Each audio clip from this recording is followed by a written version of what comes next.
So to answer your question, no, I could never do a job where I might die. So that's all I'm saying. Oh, but you wanted to be an astronaut, or if you could go into space. Yeah, but not if I'm thinking about if I'm gonna die. So, no, I couldn't do it. But to expound on that, I was watching a lot of the September 11th stuff that's going on now. They're showing like all the specials and stuff like that. It's pretty crazy because they're showing a lot of stuff that I didn't know happened or I didn't know there was footage of, even though I was there. Right. For those who don't know, I used to work in New York City, 388 Greenwich. Actually, my first like real job was in New York at Solomon Smith Barney, which turned into Citigroup, which turned into Citi. If you're not familiar with the building used to have, I don't know if it's still out there, the red umbrella in front of it. So I lived in Philly, worked in New York, and I was up there 5 days a week. Craziest commute ever, but I thought I had to take advantage of the opportunity. So I went, and then that happened. And then I think I stayed in New York for about 2 more weeks. Commuting sucks. Yeah, well, It sucks. at that time, commuting. back in 2000, 2001, it only cost me like $550 a month to commute.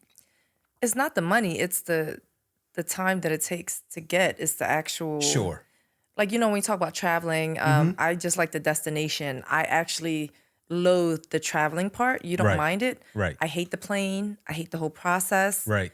I hate the hustle and bustle in the airport. I Sure. don't like any of that. I don't like I can't stand it. I can't fall asleep on a plane. Right. But when I look over on the side before, they even give you the instructions, Right. safety instructions, I look over and you're knocked out and I'm jealous course. and I'm upset and I can't sleep on a plane. Yeah, I just like the destination. Okay. So I'm happy now that my very short commute to work is only about 25 minutes. Right. If I had a little traffic, a little bit longer, and at night I get home in 15 minutes. For me, it was crazy when I worked in New York. I lived in Manayunk, R6 to 30th Street Station, Amtrak to New York City. That commute took me, probably about 2.5 hours. And I had the worst schedule, like ever. But I thought the opportunity was so great that I couldn't pass it up. So most days, my schedule was from 12 noon to 9 p.m. Okay. So I would have to leave my house at like 9:30 a.m. and I wouldn't get home till midnight. Yeah. Okay.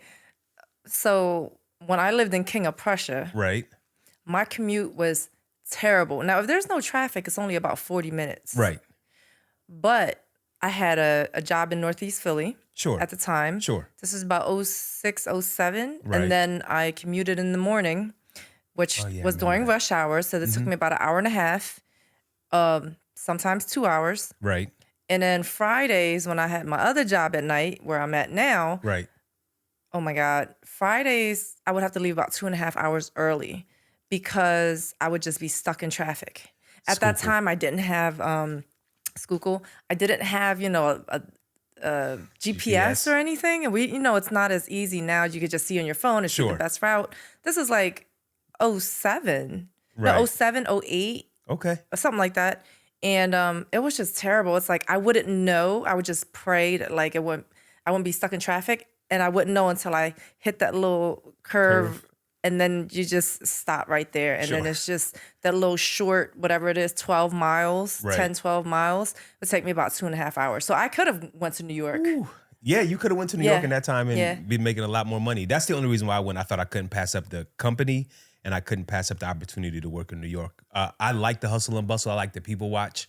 I like all that shit. It gives me like comedy for myself. Gives me anxiety. Yeah. Yeah. It gives me anxiety. It's like sardines. It's just too many people on top of each other, all right behind you, touching you. Like I like personal space. I don't like all those people. It's just too many people. So we were there that day.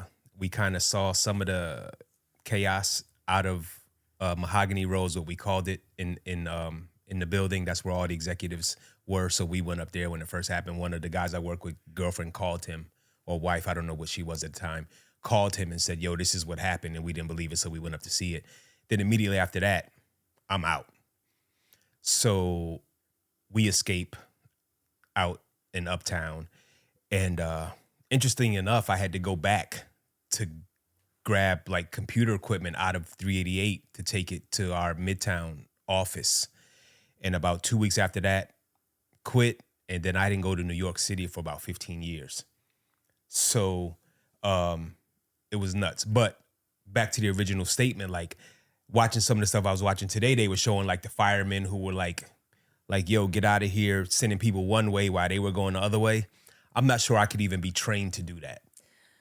So I feel like, everyone always talks about people remember where they were at, Sure. what they were doing. And I still do. I was in my old house in Logan and I just graduated high school in 01 and it was right at the end of summer. So I was working at Franklin Mills Mall at the time. Nice. And at this clothing store, and I was getting ready to go to work. So I jumped out the shower, and I remember I had the TV on in my room, and it was a small TV, and I'm watching it, and I'm just like, did a plane just hit the tower? Right. And then I just saw the smoke, and it was just a mess. It was crazy. I had to catch the bus from 9th and the Boulevard all the way to the greater Northeast, okay? Nice. So that took me a good hour and a half. Right. Hour and a half. Right. By the time I got to work, the mall was closed.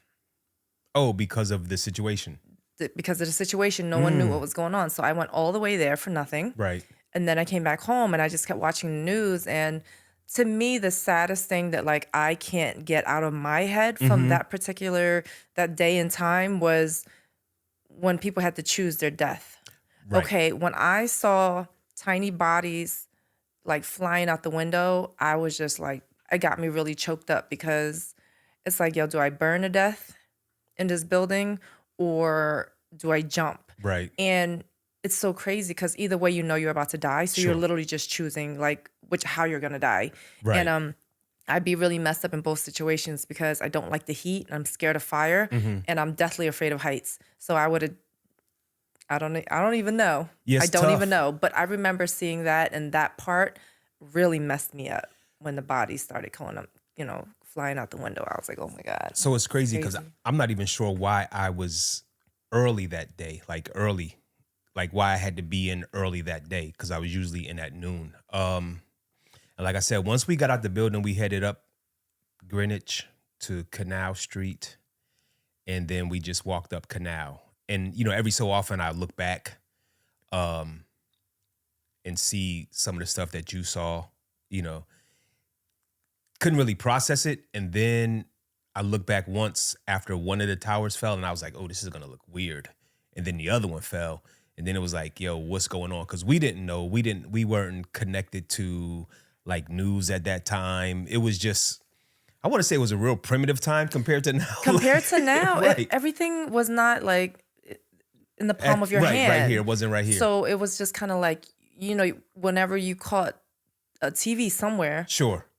then you would watch it. Because then when I had to catch the bus all the way back home, then I missed all that stuff. And then I remember getting home and then just watching the news. And then the stuff happened in PA and then Right. the stuff happened in Pentagon. And I'm just like, yo, like what is going on? So it was a lot of madness that day. But it's crazy that was already 21 years 21 ago. years. Right. That's nuts. I can't believe it's been that long. That just goes to show you how time flies because I'm not going to say it feels like yesterday, but 21 years. It doesn't feel like 21 years. Right. And I was watching the news the other day and they were just saying, talking to these kids today about it, and these kids weren't even born. Yeah, they don't. They only know this from like history, like Yeah. seeing news footage and stuff like that. Like they weren't here for it. So it's really kind of crazy, but it really doesn't feel like over 2 decades at Right. all. So, yeah, let's shift because that's, it's not depressing. It's, I don't know if it's called a celebrate. I guess you can't celebrate tragedies, so I guess it's a memorial. I guess you're remembering the tragedy. Right. I'm not sure, It's but just a remembrance. It's Yeah. not, it's definitely nothing to celebrate. definitely not. Lost a lot of people, Right. but it's a day to remember.